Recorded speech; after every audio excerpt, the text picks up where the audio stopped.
if we could, I'd like to show Tony's experience with his undercover journey. So if we could play maybe that clip, and then we can talk a bit more about it and get to some specifics, if that's possible.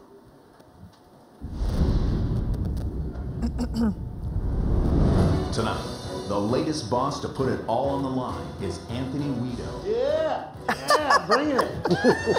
President and CEO of Buffets, Inc., the largest buffet provider in America. Are you Michelle? Yes. Hi, Michelle. Hi, I'm Mike. how are you? I'm great. By going undercover, We gotta keep moving a little bit faster because we got people still building up. Subtotal. The register's not cooperating for some reason. this high-energy boss will meet the employees that keep his restaurants cooking. Can I clear some of these dishes for you? That's my God. All right, take care. All right, thank you. See you later. She scared me. Send all this through the dishwasher. Oh well. What you waiting for? What will happen when he encounters a dishwasher with a bad attitude? Totally. You can't do it, then you can't do it. I'm working with Scott, and I think he's a smart aleck. It's frankly driving me crazy. This is actually kind of fun.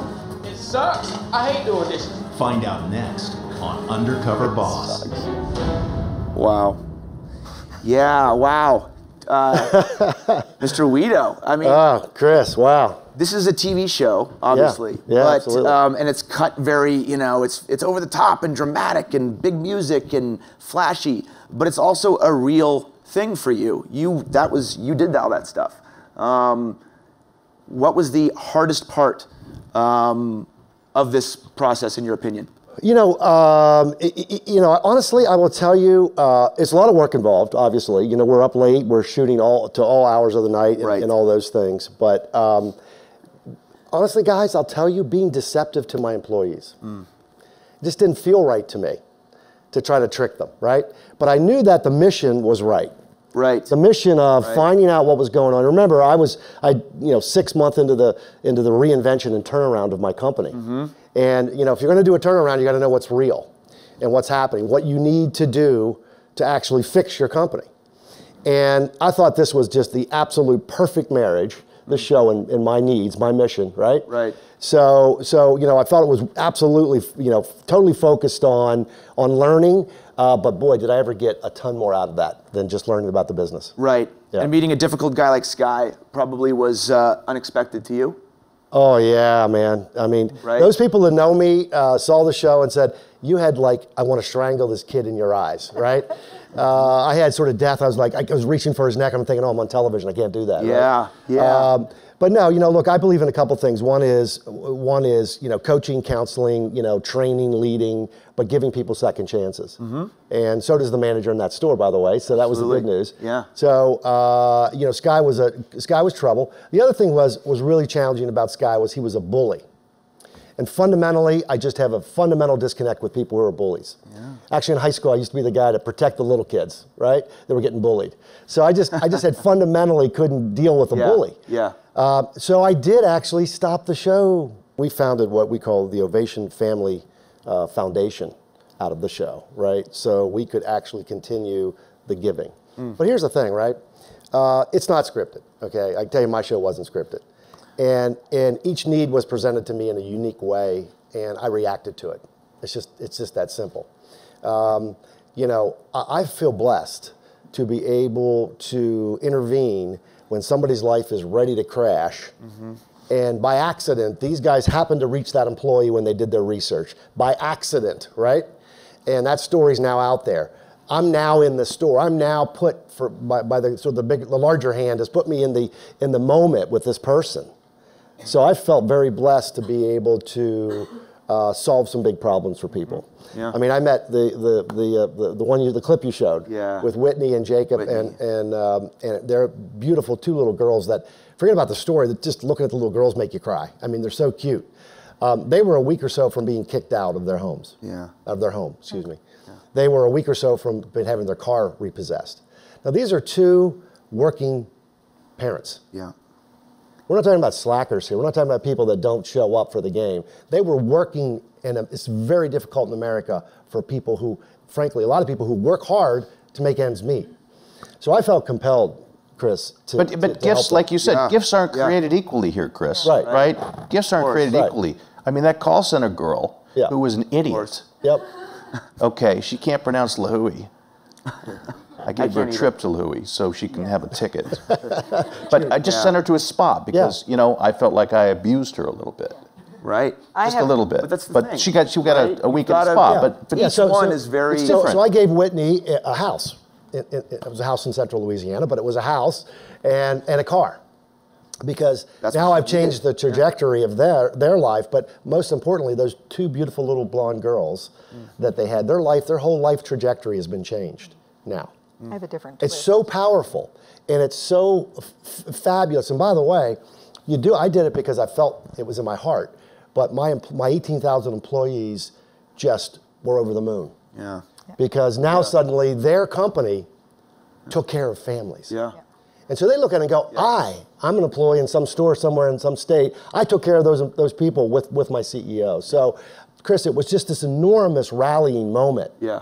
And that's why we created the Ovation Family Foundation, because we just want to continue that spirit in the enterprise. But to Stephen's point, Absolutely. then there was other gifts that I gave that were tailored to the moment, right? To what that person needed. Right. True need. Right. True needs. Yeah. But being able to, I mean, it was the first time in my life I was able to physically see that I intercepted a plane that was ready to nose over and crash. There's some people out there that want to, twist this into something negative. Right. There's no question there's people out there. Even I give somebody a house, somebody can create something negative out of that, right? Exactly. But I think but by a factor of 50 to 1, the positive so overwhelmingly outweighs the negative. But the funniest one was I had an elderly woman tell me she lost her teeth in my store. Oh. And please buy me a set of teeth. Whoa. Right? Yeah.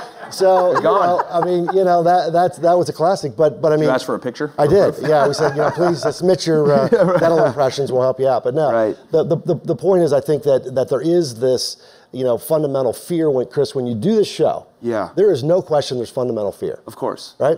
Holy crap, I'm not going to have any say over this editing whatsoever. Are you kidding me? Right. I'm going to put this crazy, stupid wig on and this mustache. Yeah. By the way, don't let anyone glue a wig to your head for for 2 weeks, okay, please? It's a hair system. It's called a hair system. Yeah, it's a hair Not wig. system, but it's not a wig. Thank but you. Thank you. It's nasty. But anyway, the point is, it's like when you start the show, wow, maybe it's right on the edge. The negatives are almost outweighing the positives. I probably shouldn't do this, but I'm going to do it anyway. Like Stephen said, I'm just going to go do it, right? We're going to just go do it.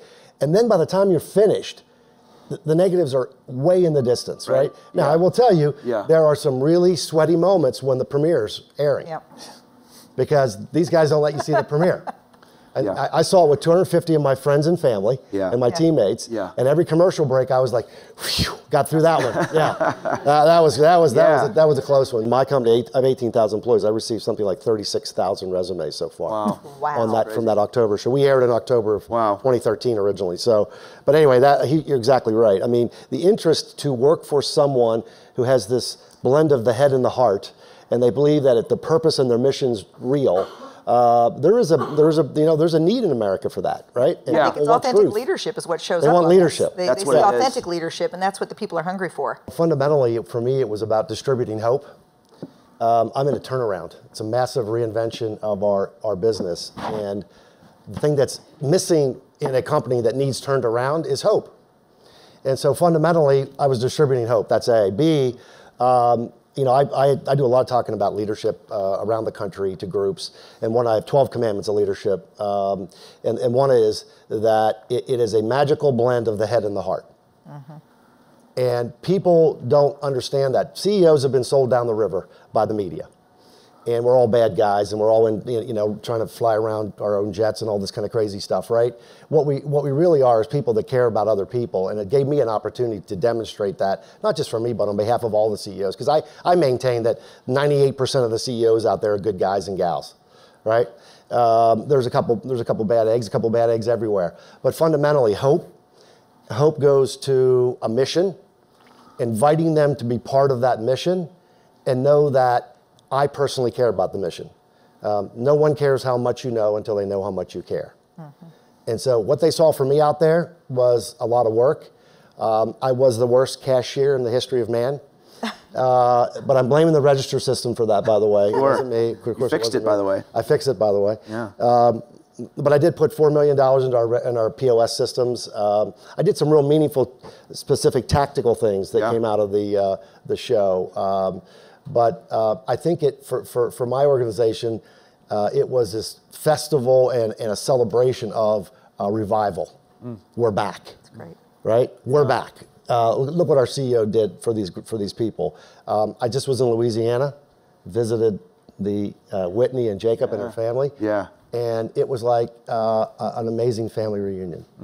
So, I went to their house and saw what, the swing set where they're pushing the kids. And I mean, I don't know. I had 250 people at my premiere party. 250 people were crying at the end of my party, right? Yeah. It's a tearjerker. I'll just say real quickly, for me, there's no big brother syndrome effect in my company. But what it did do is people don't show up because they have to get their paychecks. There's much more caring going on now, right? So they really want to be there. And by the way, there's people that left our organization, by the way, that didn't fit the new culture. They didn't want to care. They just wanted to show up and get their paycheck. Yeah. Right? So there was some that I call it self-selection. There was a lot of self-selecting going on after the show, but 98% of it was enormously positive. People just said, wow, we can make it. We can make a difference, and I'm going to go and put my best foot forward every day. So anyway, that's my answer. I don't know what you guys think.